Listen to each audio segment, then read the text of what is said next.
नमस्कार, आप देख रहे हैं आरडी न्यूज़। मैं हूं योगेश चक्रवर्ती। 2024 ख़त्म होने वाला है और नया साल दस्तक देने वाला है।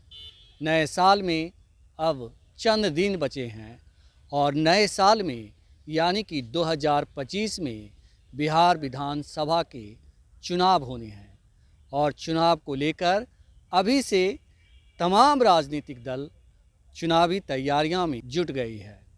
कहा जा रहा है कि 14 जनवरी के बाद सभी दल खुलकर मैदान में सामने हो जाएंगे और एक दूसरे के खिलाफ मोर्चा संभाल लेंगे।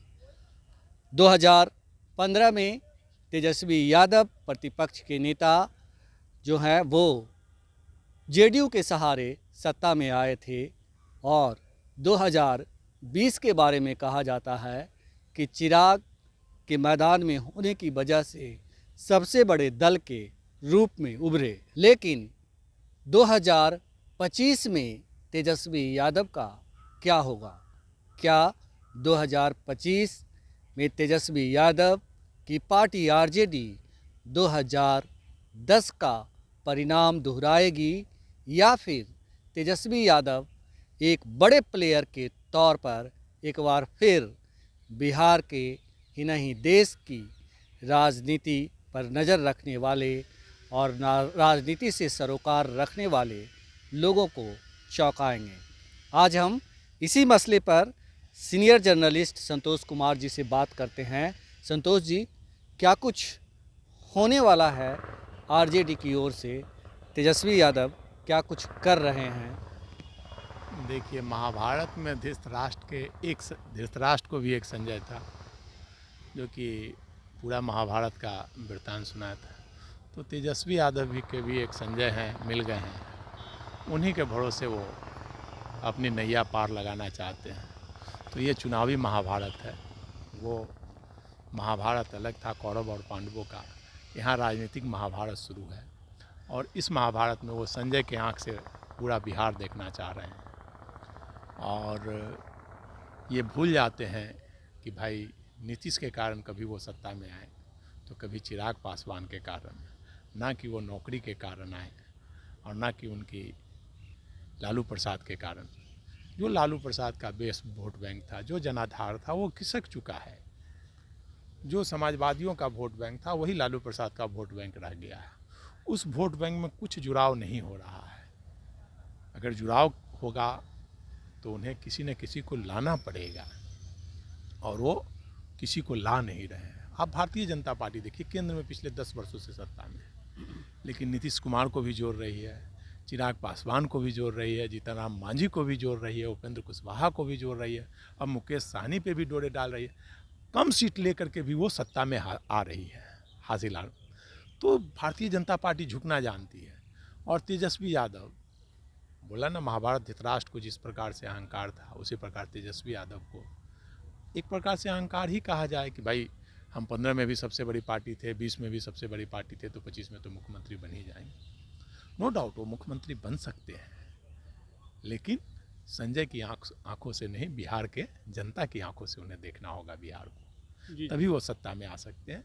बिहार की जनता का नब्ज टटोलना होगा, गांव-गांव जाना होगा, लोगों से मिलना होगा, जहां घटना होगी वहां जाना होगा, तभी वो सत्ता में आ सकते हैं।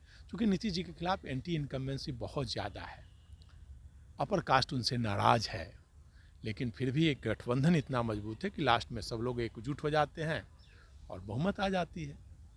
पिछले बार भी तेजस्वी सत्ता में आते आते रह गए, यही धृतराष्ट्र और संजय की जो कहानी है उसी कारण से।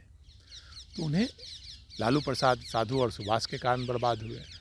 तेजस्वी यादव के बारे में आम चर्चा है कि भाई वो जो संजय चाहता है वही करते हैं, न विधायक से मिलते हैं, न कार्यकर्ताओं से मिलते हैं, न किसी की बात सुनते हैं। वन मैन आर्मी हो गई है राष्ट्रीय जनता दल। तो धीरे धीरे जनाधार खिसकता जा रहा है, जो बचा हुआ है वो भी खिसकता जा रहा है। आप उदाहरण के तौर पर पूर्णिया चुनाव ले लीजिए।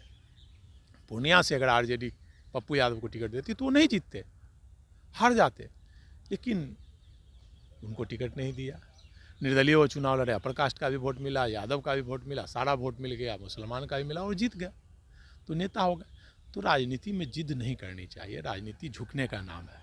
नरेंद्र मोदी से सीखना चाहिए, कितना झुकते हैं राजनीति में। भारतीय जनता पार्टी से सीखना होगा, अमित शाह से सीखना होगा कि नीतीश कुमार को झुक कर उन्होंने गले लगाया तो आज प्राइम मिनिस्टर की कुर्सी पर है। और नीतीश जी आपके पास आए थे, आपने ठुकरा दिया, तो आप रोड पे हैं, 4 सीट पे आ गए। आज नीतीश जी साथ रहते तो आप भी 30 सीट पर रहते। तो ये राजनीति को समझने की ज़रूरत है तेजस्वी यादव को, और पूरे बिहार भ्रमण करना होगा, लोगों से मिलना होगा। एक संजय की आंखों से काम नहीं चलेगा, हजारों संजय की आंखों से अभी देखना होगा। जो है आरजेडी ने माई बहन सम्मान योजना लेकर आई है और घोषणा की है, तो क्या लग रहा है कि कुछ उसका असर दिख रहा है या आने वाले दिनों में उसका असर दिखेगा, या झारखंड की तरह तेजस्वी यादव जो है मतलब सत्ता के बाजीगर बनेंगे? देखिए, राजनीति में कुछ भी हो सकता है, निश्चित तौर पर अच्छी योजना है, लेकिन इसका फ़ायदा मिलता तत्कालिक मुझे नहीं दिख रहा है। देखिए, बिहार में जातीय राजनीति हावी है, सभी जातियों का अपना अपना वोट बैंक है।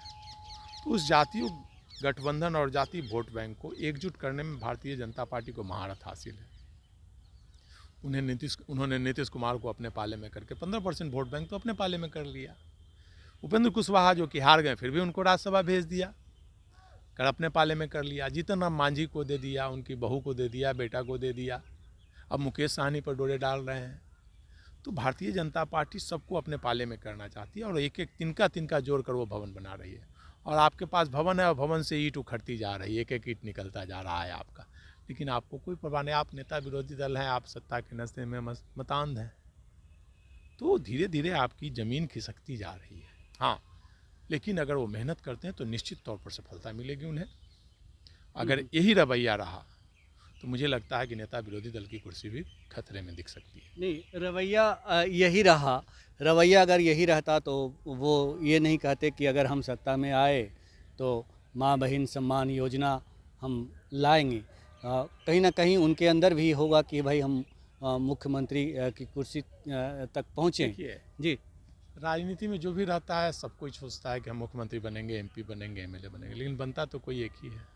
जी, प्रशांत किशोर भी दावा कर रहे हैं मुख्यमंत्री बनेंगे, चिराग पासवान भी दावा कर रहे हैं, नीतीश कुमार तो हैं ही, भाजपा भी चाह रही है कि भाई मुख्यमंत्री बने, जीतन राम मांझी भी चाहते हैं, मायावती भी चाहती है, हर कोई चाहता है, लेकिन सबको सब कुछ नहीं मिलता। जहाँ में मुख्यमंत्री बनने के लिए बहुत ही, नीतीश कुमार पूरे बिहार का भ्रमण किए थे। नीतीश कुमार गांव गांव लोगों से मिलते थे, हर गांव में जाते थे, लोगों से मिलते थे।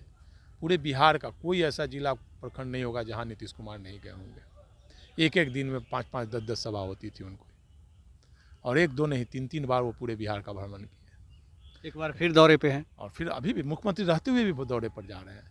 लेकिन तेजस्वी मुख्यमंत्री कोई दिन बैठते हैं क्या? अभी अस्वस्थ हुए तो 2-4 दिन बैठे, लेकिन मुख्यमंत्री का कोई ऐसा दिन होता है जो कहीं से जिले में नहीं जाते हो। लेकिन आप तेजस्वी यादव का पूरे 365 दिन का निकाल लीजिए, अगर वो 50 दिन भी कहीं किसी जिले में गए होंगे, पूरा मिला करके 50 दिन भी कहीं नहीं जाते हैं। तो ये कमी है, तो ये कमी को दूर करना होगा। आपने संजय की बात की, क्या तेजस्वी यादव जो है खुद फैसले नहीं लेते या इन सब चीज़ों को नहीं समझते कि हमें क्या करना है? कई बार ये भी सुनने में आया है कि अगर दूसरे लोग इस तरह की सवाल उठाते हैं तो वो कहते हैं कि अब तुमसे मुझे ज्ञान लेना पड़ेगा। देखिए, ज्ञान तो लेना पड़ेगा जनता से। लालू प्रसाद आज तेजस्वी यादव का वोट बैंक नहीं है, वो लालू प्रसाद का वोट बैंक है। लालू प्रसाद जन नेता रहे हैं और आज भी हैं। लालू प्रसाद का दरबार आम लोगों के लिए कोई ऐसा दिन नहीं होता था जो आम लोगों के लिए नहीं खुलता था। एक गांव का, किशनगंज का आदमी, एक सुपौल का आदमी, एक बक्सर का आदमी, मतलब अररिया का, गांव गांव का कहीं का भी आदमी आता था, सुबह से शाम तक रुकता था तो लालू प्रसाद से मुलाकात हो जाती थी। लेकिन क्या तेजस्वी यादव से कोई मेन वर्कर भी मिल सकता है क्या? तो जनता का नब्ज लालू प्रसाद समझते थे, लोगों से सुनते थे, लोगों का दर्द सुनते थे, लोगों की बात सुनते थे, तो उनको जन नेता कहा जाता है। तेजस्वी यादव के बारे में क्या बोला जाता है? एक छवि बनाई जाती है। लालू प्रसाद की छवि को लोगों ने खराब किया, मीडिया ने। लालू प्रसाद बहुत बड़े नेता हैं, लालू प्रसाद ने आवाज़ दी और बहुत ही अच्छा काम किया, लेकिन उनको चारा घोटाला का मामला कहिए और मीडिया के उपज कहिए, उन्हें बदनाम किया गया। लेकिन आज तेजस्वी यादव की क्या स्थिति है? एक छवि बताए कि आराम फरामोश नेता है, एकदम आराम हमेशा राजकुमार प्रिंस हैं, राजकुमार हैं, सोना के चम्मच लेके कहीं जाते नहीं है। धूप में गर्मी लगती है, ठंडा में ठंडक लगती है, बरसात में बारिश हो जाती है। तो तेजस्वी यादव की छवि ये होती जा रही है, तो उससे छवि से बाहर निकलना होगा। आज नेता विरोधी दल हैं, वो मुख्यमंत्री बन सकते हैं, लेकिन या तो उनको नीतीश जी को लेना पड़ेगा, चिराग पासवान को जोड़ना पड़ेगा, नेताओं को जोड़ना पड़ेगा, या काम करना पड़ेगा। लेकिन दोनों में से कुछ नहीं कर रहे हैं वो। तो इसलिए मुझे नहीं लगता है। स्पीच बहुत अच्छी देते हैं लोग नेता निश्चित तौर पर भाषण अच्छा देते हैं नेता, चूँकि लालू प्रसाद के बेटे हैं। जी। राजनीति पकड़ निश्चित तौर पर तेजस्वी यादव की अच्छी है, वक्ता बहुत अच्छे हैं, वाक्पटुता भी है, अच्छा जवाब भी देते हैं। लेकिन राजनीति केवल वाक्पटुता से नहीं होती है। कन्हैया कुमार भी बहुत अच्छे भाषण देते हैं, लेकिन एक भी चुनाव नहीं जीत पाए। तो तेजस्वी यादव को काम करना होगा, नहीं तो नेता विरोधी दल की कुर्सी भी नहीं रहेगी। जिस तरह से आप कह रहे हैं कि नेता विरोधी दल की कुर्सी भी नहीं मिलेगी, कई लोग ये कहते हैं कि 2010 जैसी स्थिति हो जाएगी आरजेडी की। क्या मतलब सचमुच अगर सुधार नहीं हुआ तो 2025 में आप देखते हैं कि आरजेडी की स्थिति 2010 वाली होगी? देखिए, निश्चित तौर पर एनडीए अभी बहुत ही मजबूत है, लेकिन भारतीय जनता पार्टी अगर छल प्रपंच नहीं करती है नीतीश कुमार के साथ, तो एनडीए 175 से 200 के बीच सीट आएगी। 175 से कम सीट एनडीए की नहीं आएगी, ये जान लीजिए आप। लेकिन भारतीय जनता पार्टी जिस प्रकार प्रशांत किशोर को आगे कर रही है, आरसीपी को आगे कर रही है, मुस्लिम लीग को आगे कर रही है, मायावती को आगे कर रही है, तो भोटकटवा के रूप में कई दलों को आगे कर रही है, तो उसका नुकसान नीतीश कुमार को भी हो सकता है, लालू प्रसाद को भी हो सकता है।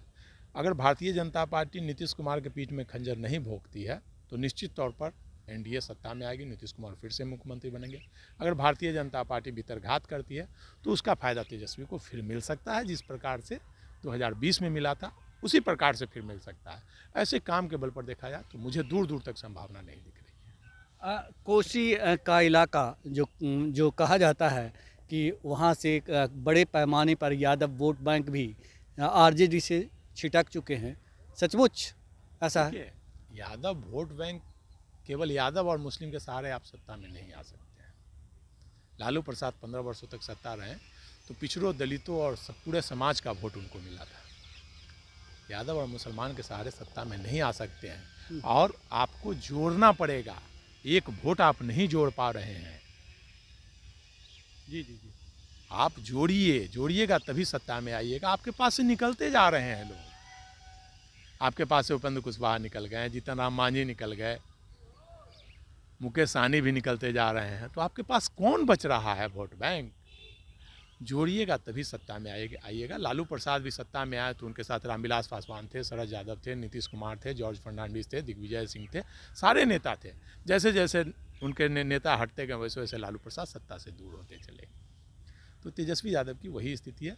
जब तक जोड़ेंगे नहीं, या तो उनको नेताओं को जोड़ना होगा, पार्टी को जोड़ना होगा, या काम करना होगा, लोगों के बीच जाना होगा, तभी वो सत्ता में आएंगे। नहीं तो नेता विरोधी दल की कुर्सी भी खतरे में रहेगी। तो तेजस्वी यादव को जोड़ना होगा, जोड़ेंगे तभी बढ़ेंगे, नहीं तो घटते चले जाएंगे। और उनकी सबसे बड़ी कमजोरी ये है कि वो जनता के बीच नहीं जाते हैं। और ऐसे में 2025 के विधानसभा चुनाव में, जैसा कि वरिष्ठ पत्रकार संतोष जी ने कहा, कि बहुत सुखद नहीं होगा। फिलहाल इतना ही। आप हमें फेसबुक पर फॉलो करें, यूट्यूब पर सब्सक्राइब करें, लाइक करें, शेयर करें और कमेंट्स कर अपना महत्वपूर्ण विचार और सुझाव ज़रूर दें। धन्यवाद।